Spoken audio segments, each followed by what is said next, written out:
Get ready. 10 seconds. 5 seconds. Start. Sir, I would like to say a few words about the changes made by the Joint Select Committee in the bill as originally introduced. These changes related mainly to the development and regulation of interstate transport, period of validity of permits for operation of transport vehicles, payment of compensation to operators in case of nationalization, and some other matters. I am glad to say that the committee, realizing the need for developing and expanding transport facilities in the country, proceeded to make changes so as to produce the desired result. The committee felt that the development of interstate transport is not such as can be taken care of solely by the state governments as was the case hitherto, and the time has come for the central government to step in and take powers to develop, coordinate, and regulate the operation of transport vehicles in respect of areas or routes common to two or more states.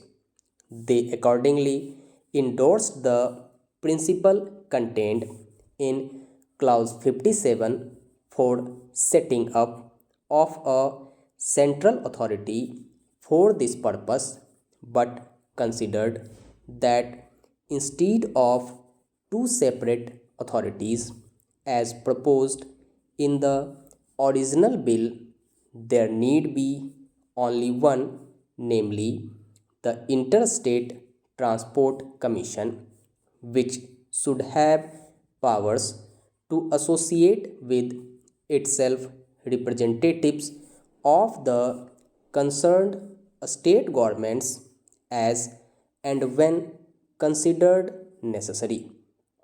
This is a distinct improvement over the previous arrangements envisaged in the bill. The committee also amended Clause 52 and decided to remove the mileage restrictions for grant of public carriers permits between places connected by railways. This will give greater freedom for movement of vehicles for interstate operation. As regards the period of validity of a permit, the committee was generally of the opinion that as the prices of vehicles had gone up, the operators needed security of business if they were to invest large amounts of money for providing transport facilities to the general public. One method of ensuring this, it was thought, would be by increasing the period of validity of permits, and another by doing away with the present provision of giving preference to applications for renewal of permits over new applications. Clause 50 of the bill was accordingly amended so that a permit for a stage carriage shall be effective without renewal for a period of 3 to 5 years, and a public or private carrier's permit will be effective for a period of 5 years.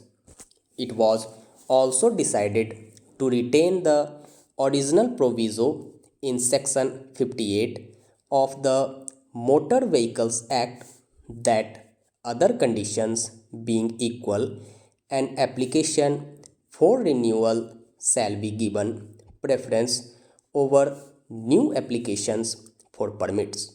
In this connection, I may mention that the committee also made a provision in the bill that other things being equal, the cooperative societies running transport services should be given preference over new operators.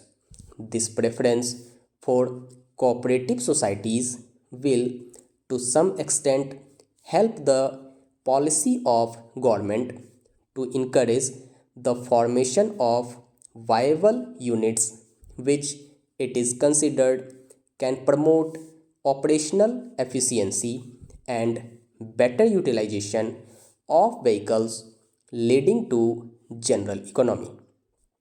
The question of payment of compensation to operators displaced as a result of introduction or expansion or nationalization of road transport service was discussed by the committee at great length.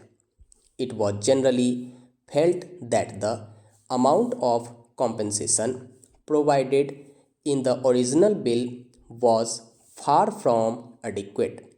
It was also urged that every time the compensation should be paid for non renewable of permits and that the amount payable for the cancellation of a permit or the modification of the terms thereof should be fixed with reference to the earnings of the individual operator concerned. A view was also expressed that it should be obligatory on a state transport undertaking to acquire all the assets of a private operator in whose case permits were cancelled or the terms thereof were modified in implementation of an approved scheme for introduction or expansion of nationalized road transport services. After careful consideration of all these points, the committee decided that the amount of compensation originally proposed should be doubled. The committee thought that there was no question of compensation so far as non renewable of a permit was concerned, as it did not involve any loss of business. Compulsory acquisition of assets was also not favored, as it was feared that a good deal of unserviceable vehicles would be passed on to nationalized transport undertakings and that would involve loss to the taxpayer. The question can very well be left to state governments who would be willing to take over serviceable vehicles and other useful equipment from private operators by negotiation. The committee also amended Clause 37 to provide for directions being issued by state governments to the state transport authorities to grant permits for alternative routes or areas to operators displaced as a result of nationalization. This will help in rehabilitation of displaced operators and also lead to opening of more routes. Provision has also been made that the private operators should form unions and ply their vehicles more efficiently.